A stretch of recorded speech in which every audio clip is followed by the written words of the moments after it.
Peace, love, and light. Peace. And Yamada, how is everybody feeling today? Yeah, madam. We are back again doing another podcast. I hope everybody's feeling well out there. It is so much going on. It's been about how many weeks now? Ah, two, maybe going on three. Yeah, maybe going on 3 weeks of all of this stuff, Stuff. Yeah. stuff. But we are back again. We have brought Yadisium back on the podcast. Thank you. Thank you. Yes, there are a lot of people talking about what he's talked about the last time on this podcast. So we wanted to bring it back again. This is Illuminated Light. We are sharing and shining light. And welcome, Yadisium. Thank you. Thank you. Thank you. Please, we would like for you to elaborate more on what you talked about the last time. Just give us some more, and you can just let things flow. I understand that, you may not remember everything, but it's okay. There's so much going on that if we just talk about some of those things, that it'll be good for the people. All right, as you mentioned, it's a lot going on. First of all, thank you for inviting me back for them. I'm You're Brother Yah. welcome. I like to say to us, Yamada. And that means may the perfect balance of God be with you. Uh, as our host has said, there's a lot going on. First, I would just like to give condolence to all of those who has Yes. gone through something as we go through this coronavirus pandemic experience. I've been personally touched, by this situation. I had a neighbor across the street make the transition, as well as there's been some key people in our area that have also transitioned due to this particular virus. I would say trying to determine where to come in on a subject that is so broad, Yes. and trying not to be redundant in terms of saying what's already been said, because you're hearing all type of things. The virus is a government process put in place. I'm hearing about 5G having I'm hearing people say that 5G has something to do with the virus. Those things I don't know. But I would kind of like to say it maybe like this. If I'm on fire, please don't start describing the flames. Start telling me how to put the fire out. So hopefully I can kind of I lend. agree. Yeah. So hopefully I can kind of lend myself to this aspect of this particular situation that we're dealing with, the coronavirus. Because one thing I know, they're calling this COVID-19, they're calling 5G, and if we understand how this history works, once we make it through COVID-19, then it'll be COVID-20, COVID-21. Once we go through 5G, it'll be 6G, then 7G, then 8G. So what I would like to talk about is how then do we shield ourselves from all of the things that's being levied against us. One of the things I said in our last talk was that ultraviolet light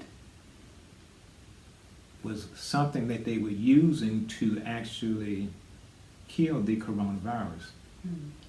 And you put some nice slides in that, but one of the things that they don't show us, one of the things that's kind of hindering us at this point is that the sun, we're not getting a lot of sunlight, so the ultraviolet light that we need from the sun is absent.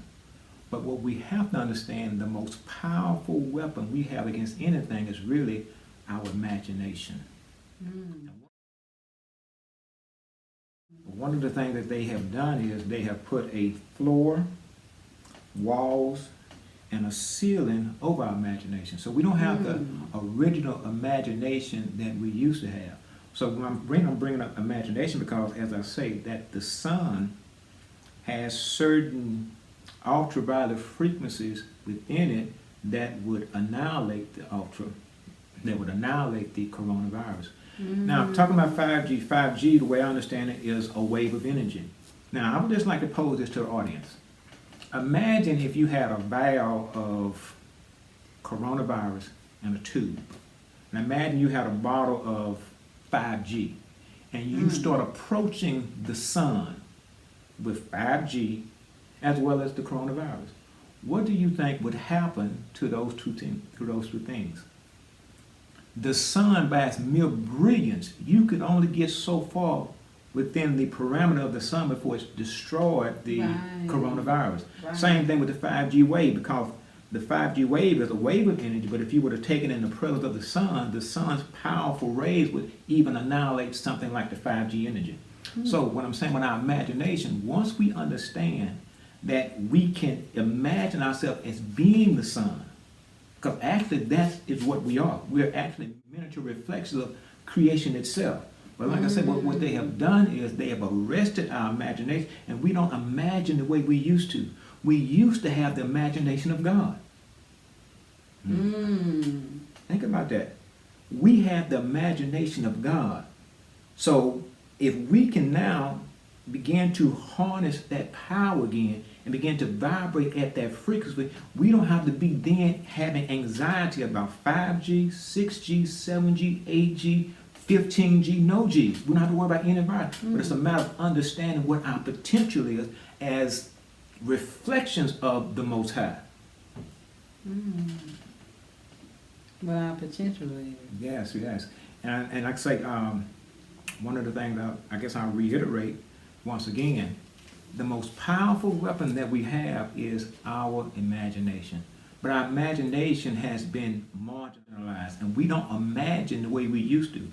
Because here's the thing, when you imagine that way, that means you vibrate at the frequency of the sun. And when you vibrate at the frequency of the sun, I say anything comes in the atmosphere of the sun, it's destroyed, unless it is the same frequency of the sun. And we used to not to turn up like that. But once again, because of the world that we live in and a deliberate attempt to scale us back from what our true potential is. There was a movie called Lucy.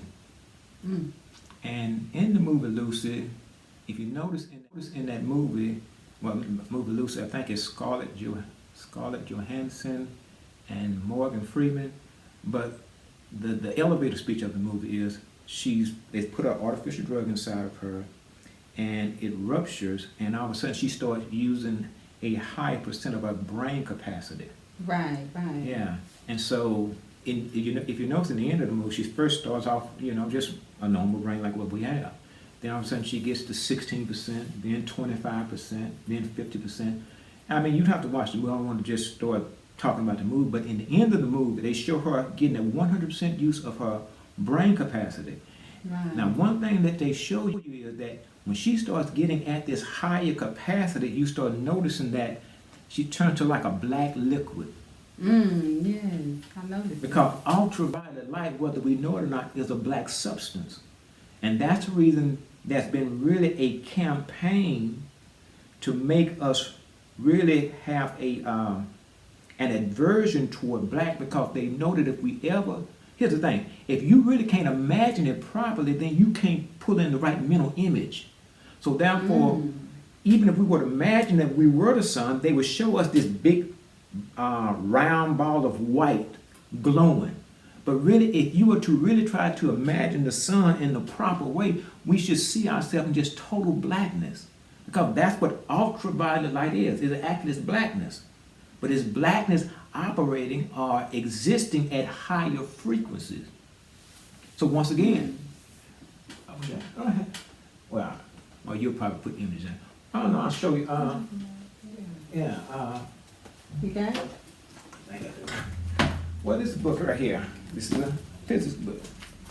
This is the electromagnetic spectrum. But I'm going to show you on how they really try. You want to bring it up close? Yeah, they can't even see it. The electromagnetic spectrum. I want to show you how they have just been trying to keep a particular information back, especially from a particular group of people. But anybody can find this, the electromagnetic spectrum. If you notice in the spectrum, you have red, orange, yellow, green, blue, purple. Then you have violet. Now, even on this graph right here, you see ultraviolet, but they're showing you ultraviolet light as a light purple. Let me take it up closer. And I am going to put a slide in here. Yeah.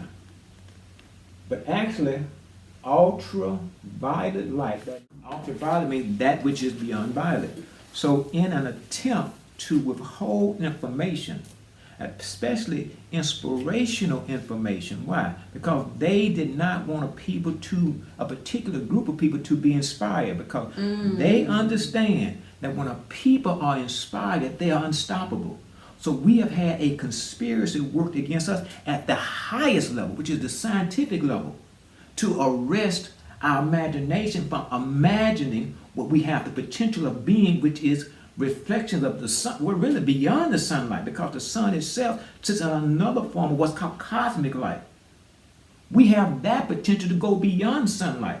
But once again, the whole objective was to arrest our imagination so that we wouldn't know how to put the right images in our mind even when we start imagining. Because if I were to start saying, okay, I'm imagining myself in blackness, I'm thinking at that point that I'm in darkness, but actually I'm in light. Man. And it is important to understand it, because here's the thing. Because once we connect that dot, that the blackness is a form of light, then we connect another dot. And this is the ultimate dot that they don't want connected. If that is a light, then that actually then starts being connected with the Creator, because the Bible tells us that God is light. Yes. So now, okay, let's make sure we are kind of recapping. We don't have to have all this anxiety behind coronavirus, behind 5G, when we understand what our potential is. The greatest weapon we have is our imagination, once again. But once again, what they attempted to do is make sure that we did not have the right images in our mind when we were imagining. Because once again, when you close your eyes, most of us, probably 99% of us, believe that we're in darkness. And that's due to a cultural perception. The culture teaches us that when our eyes are closed and there's nothing there, that we're in darkness. Actually, we're in ultraviolet light. And if you were to look at me, the scientific name would really, for me, would be an ultraviolet person. Why? Ultraviolet is that which is beyond the color violet. And here's the thing, but it's a black energy. And when we're talking about black, we're not just talking about a color, it's a quality that they don't want us to understand. What do you mean by a quality, Brother Yah? If I were to tell you that I am a black belt in karate, I'm not telling you about a color belt. I'm telling you about certain qualities that allows you to understand that I've reached a level of mastery.